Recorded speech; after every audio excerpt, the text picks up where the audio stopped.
Hi there, Liam O'Mara here. I have an unusual topic for a political discussion, but I hope you'll see the value and relevance of it by the end.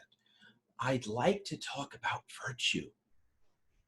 I mean, these days it often comes up in politics in a more derogatory fashion, as through accusations of virtue signaling, where someone apparently pretends to be more moral than another person in order to score points or something like that. It's never made much sense to me, either the pretense or the accusation itself, especially since virtue is a key component of our system of government and was from the very start. I mean, our founders were acutely aware of the importance of virtue to a functional, thriving republic, having been raised in the Greek and Roman classics. In order to extend power to more people, you need some way to ensure that good people rise to the fore and will lead in a manner beneficial to the whole and not just to themselves. Otherwise, all you're creating is a tyranny. And given just how self-serving our political class has grown, I want to push back hard against the virtue signaling narrative and take a stand for strong personal and civic virtue. The founding generation of this country had a strong sense of civic duty and a commitment to personal growth and betterment, which has largely been abandoned by our current generation of politicians. And I can relate to the concerns of the founders since I too grew up devouring the classics. You might have noticed that I'm a bit of a nerd, and especially a philosophy and history nerd, and I've spent decades happily reading and rereading Plato and Aristotle, Diogenes and Epictetus, Marcus Aurelius and Cicero. And it's from that last especially that I'd like to address this subject. For like Cicero, I'm an eclectic in my overall philosophy, but strongly influenced by the Stoics with their emphasis on personal accountability, active participation in the world, justice, and so on. And really, I think there's still so much that can be drawn from Hellenistic moral philosophy overall. I mean, that is the thinkers after the time of Alexander and through the Roman period.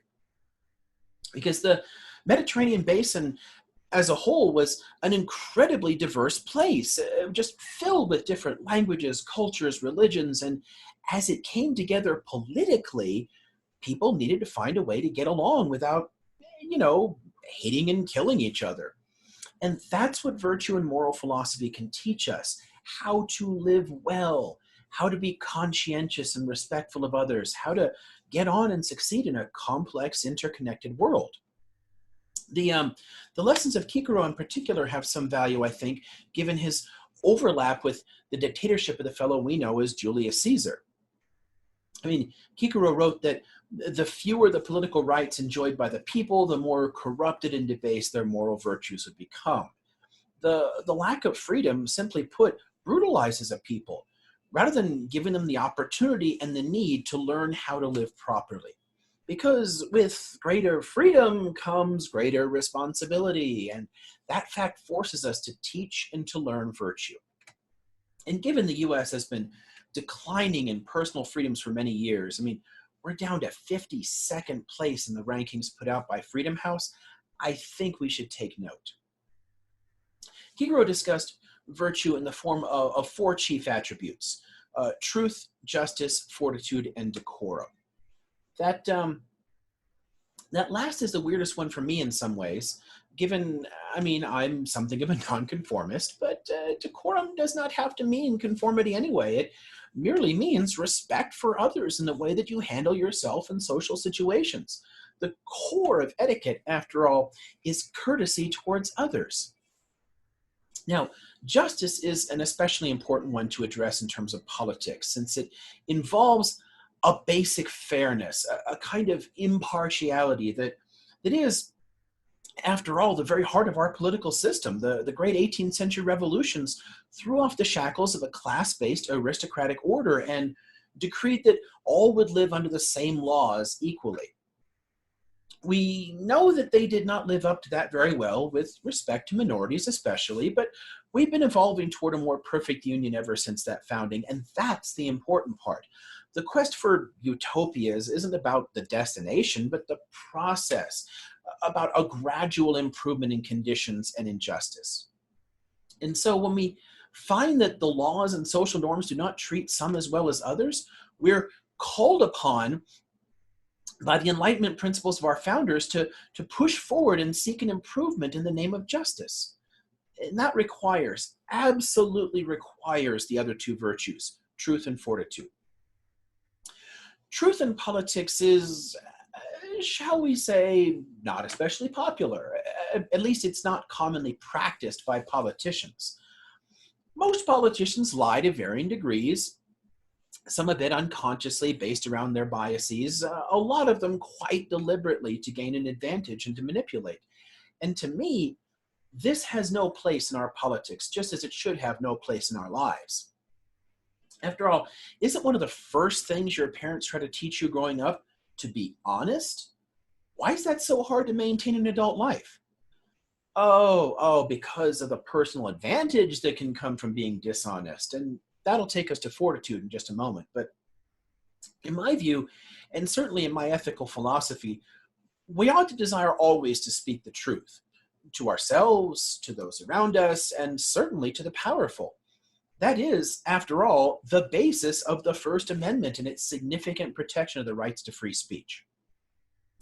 But while truth does here mean to act in all honesty with others, it also requires us to dig a bit deeper, to look inside and find the courage to face the truth about the world. How many people are busy denying basic scientific facts, defying history and sociology, trying to force the evidence into a shape to suit their feelings or ideologies? And that leads us to fortitude, which is, simply put, the moral courage to stand on principle and act rightly in the face of adversity and challenge. It is far too easy for people to seek personal gain by sacrificing ethics and by sacrificing the truth, to lie, cheat, and steal to get ahead. And this is the reason that moral philosophy is so important in a republic. Politics presents countless opportunities to betray principles, betray the trust of the public, betray your oath to the Constitution and to the voters. And to withstand that takes discipline and, yes, virtue. And for that, I think we can draw inspiration from Cicero and others in the ancient world. Cicero himself was in and around politics all his life, and he knew the dirty tricks people could use to get ahead, but he taught that the way was better found in three things. In eloquence, so that you can sway others to your way of thinking rationally and without dissembling or pretense. In courtesy, so that you can engage respectfully with others and not take them for granted where you ought to be serving them. And in generosity, so that you can take to heart that we're all in this world together and give freely of what you have so that others can thrive. How much better might things be if more politicians placed virtue above expedience and personal advantage? How many problems might be solved if we sat respectfully across a table to discuss the issues rather than fear-mongering and lying to get what we want? Call me an idealist if you like, but I think we need more people in politics willing to put the needs of the many ahead of their own and to serve this country. John Kennedy asked us to think not about what our country could do for us, but about what we could do for our country. And in running for office, I am asking to serve the people of this country and willing to do so every day to the best of my abilities, because I don't know any other way. That is what the classics taught me, at least. Thanks for listening.